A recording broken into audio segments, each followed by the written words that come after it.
joining us now over Zoom is one of our good friends, former BYU and NFL linebacker David Nixon. David, happy holidays, man. How are the holidays treating you thus far? Just tremendous. It's nice and cold outside, so it feels like Christmas. My in-laws live in Los Angeles, so this year we're staying here. But usually when we go down there, you're walking around in a bathing suit. It just doesn't feel like Christmas. So this year, 'tis the season. Why didn't you do that for this interview? I should have. Now that it's a little too cold, but it is what it is at this point. Next time, okay. Next time we'll lose the shirts too. Let's talk about our question of the day. We said, if Tyler Allgeier returns, is it a 2-game difference in wins than if he's gone and 2 fewer wins? Like, is he a 2-game difference guy? Is he that big of a difference? A 2-game swing type guy? Yep. I think so. Honestly, I think so. And the bowl game shows his capabilities and how he can put the team on his literally on his back. I mean, he's a difference maker. And I think the thing about Tyler, I mentioned this in the post-game show, obviously his on-field display is incredible. But the kid, the way he approaches the game, how humble he is, I think the team rallies around that type of personality. I mean, this is a guy who brings his lunch pail to work every single day. He's out there grinding. He's not a me type guy. He's not trying to be flashy and he's out there celebrating like crazy and trying to draw attention. This is a guy who just goes to work. And I guarantee you that offensive line and all those players rally around him and want to block harder for him to make sure he can spring a big run. And so I think his personality is one of those things that's infectious, that drives the culture of this team. And I think that is worth 2 games in and of itself. But of course, his on-field talent, the way he's able to go about his game, the holes he's able to see, the vision. And the thing is, we continue to see him year in and year out evolve more and more. It's scary to think what he could do next year coming back for 1 extra year. So, we'll see what happens. I mentioned this on Twitter. It's a different day and age right now with NIL. I mean, a couple of years ago, prior to NIL, I'd say 100%, Tyler, go get your money, go get taken care of, take care of your family. But this day with NIL, there's an opportunity for maybe some money to be put in place to incentivize him to come back, and he can make close to or maybe what he would make as a rookie. You just never know. And so it's a different day and age. I think the advice now is different than we would have given somebody 2, 3, 4, 5 years ago. David Nixon is with us on BYU Sports Nation. David, I mentioned it earlier, but I really do feel like he is the difference between BYU going 10-3 against a loaded 2022 schedule and 8-5. But let's take it a step beyond that. Is there any opponent on next year's schedule that you look at with the idea that Tyler Allgeier is playing for BYU that you think, oh, man, I don't know about that game. I don't know if BYU can win. Because I do not see an opponent on the schedule based on what would come back with Tyler Allgeier that I think BYU couldn't win that game. I think they're capable of winning and beating every opponent on next year's schedule if he is in the lineup. I would agree. And I think his skills coming to play are even more crucial when we look at, say, Arkansas, SEC, hard mouth type football. This is something that I think he'd be a key role in coming back and playing in that game. You look at the rest of course, Oregon and Baylor. We saw Baylor and what they can do to teams, right? They're very physical as well. And so, the list of next year's games, it's pretty exciting. The last year of independence, to look at the quality of schedule BYU has lined up. Unfortunately, it's not the 7 P5s. There's only 5 P5s next year. I think the quality of the teams next year is probably higher than the quality BYU played this year. Yes. But nice to have some breaks in there, right? I mean, I think that the schedule is pretty well balanced from start to finish. Yeah, it's going to be a fun schedule regardless. Hopefully Tyler Allgeier's on it. If he's not, hey, you got to buckle up and go into this. So let's say Tyler Allgeier's not on that team. Are you starting with the idea of, okay, 8-5 is probably the prediction? Where are you at with that? Listen, after this year, I've realized don't ever underestimate Kalani Sitake and these Cougars. Honestly, I don't know if I go 8-5. I think I have higher expectations with how many guys that are coming back for next year. It looks like you're not losing Impey. If you lose Tyler, you lose Tyler, obviously. There are only a few seniors on this team, but you bring back Jaron Hall, a healthy offensive line, hopefully a healthy defense. You add all those pieces, and I think your expectations start to rise a little bit from there. I don't know, 8-5. I think more like you're in that 9-4 range, or however that plays out, I guess 9-4. But I think you expect a little bit more from this team because of the pieces that are coming back next year. David, when you look at the 2021 football season, and I know we've been pushing it forward in the conversation thus far, but when you look back at 2021, 10-3, 5-0 against the Pac-12, 6-1 against 7 Power Fives, a win over Utah to snap the streak, how will you define the season pushing forward? I mean, this is a tough one, right? I think everyone's dealing with this struggle right now because you end the season on a sour note. I take it for what it was earlier in the season when BYU's ranked top 15, where we were looking at the college football playoff poll coming in every week and kind of wondering if we jumped up our spot. I mean, that's what it's all about, right? That's for fans. That's what we live for. And then the fact that you knock off your rival. I mean, BYU did a lot of great things. Unfortunately, we got bit by the injury bug, and BYU struggled with keeping guys healthy into the season. And we saw it start to creep in a little bit against USC. And then in the bowl game, it was on full display where you had second and third stringers, guys that frankly probably weren't ready for the moment, had to step in and play. And it was just tough to watch because BYU defensively struggled to stop the run. Offensively, there were some moments where, I mean, I think you go back to the fourth downs, BYU struggled to convert fourth downs to a 5. So both sides of the ball are at fault here.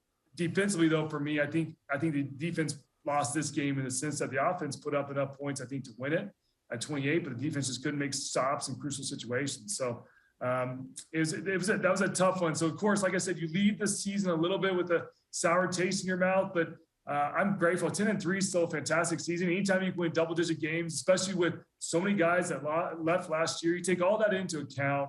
I'm pretty grateful for the season. Like I said, you beat your rival, who's had obviously a great season. So that says a lot. You go undefeated against the Pac-12. There's a lot to be thankful for. But I agree, it's tough when you lose the game like that in the bowl game. You got to sleep on that one. It's a long off season. But hopefully that, the team can take that and use that as kind of drive and determination going the off season to use that as motivation to get better and kind of come out swinging next year. The season was certainly weighted given how tough the schedule was with all the Power 5 teams, 7. And then when you go to the Big 12, welcome to big boy football, right? 8 or 9 a year. We still don't know what that number is going to be. But here we go into the final year of independence next year. And I put out the 2023 BYU schedule the other day and said, which games do you want to keep? Which do you want to drop? What's the scheduling philosophy, in your opinion, of how BYU should proceed, whether it's a 3 or 4 game non-conference schedule?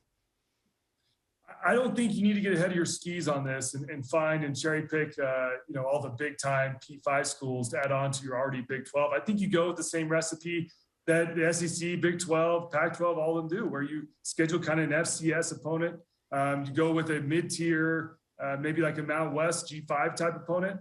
And then you go with a nice resume builder, another P5. I think you find that balance, because if you try to go with 3 P5s to start the season and then you jump in for play, it's brutal. Well, basically what happened this year will happen 23 as well, where you're just stuck with injuries. I mean, there's a reason why teams don't do that. It's because it's just brutal week in and week out to be able to sustain that. So I think you find a nice, healthy balance, but it's tough because there's some great opponents on that 23 schedule. Who are you going to cherry pick to be that one elite P5 team? Tennessee. USC Tennessee, exactly. The debate's up in the air. I mean, there's a lot to pick from there for sure. No, it's not up in the air. It's a home game. It's the return game. It's the first game of the year.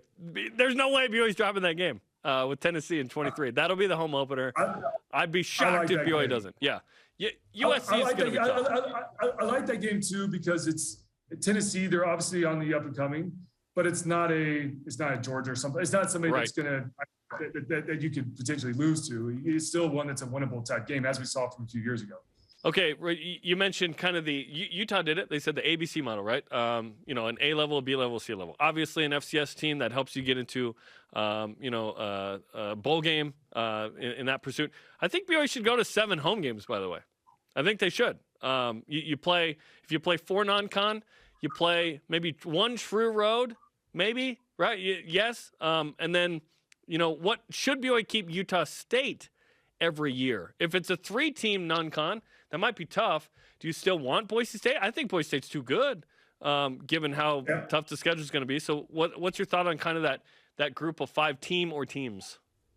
I think the Boise State argument would be made depending on which P5 you go with. If you go with kind of lower tier P5, maybe you need a Boise State to help bolster the schedule. I think that will have to be all played by ear. But I like Boise State and Utah State. It's fun to have some type of rivalries in place, especially since, frankly, Utah, we'll see how that all plays out going forward with the Big 12. But I like having the rivalry games, and they're fun to, in the community. The players love them.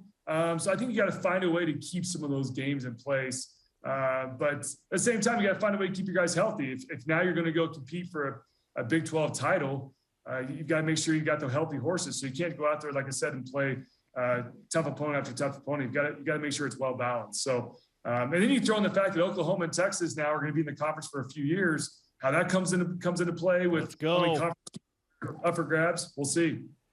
David, I am of the opinion that BYU should keep a rivalry format as well. Just maybe it's an alternating year-by-year thing. One year BYU plays Boise State. The next year they play Utah State. Hopefully most of those games against the Aggies are in Provo, but that's a conversation for another day.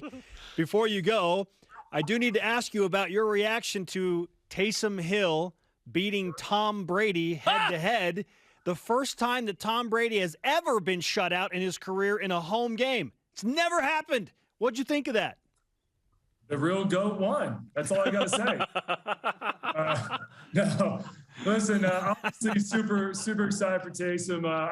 I think, frankly, I think the Saints, I think they got a little conservative. Once they saw that Tom Brady's weapons, Fournette, Godwin, and Evans went down, I think they realized, hey, we don't need to go out there and throw 50-yard bombs all night long.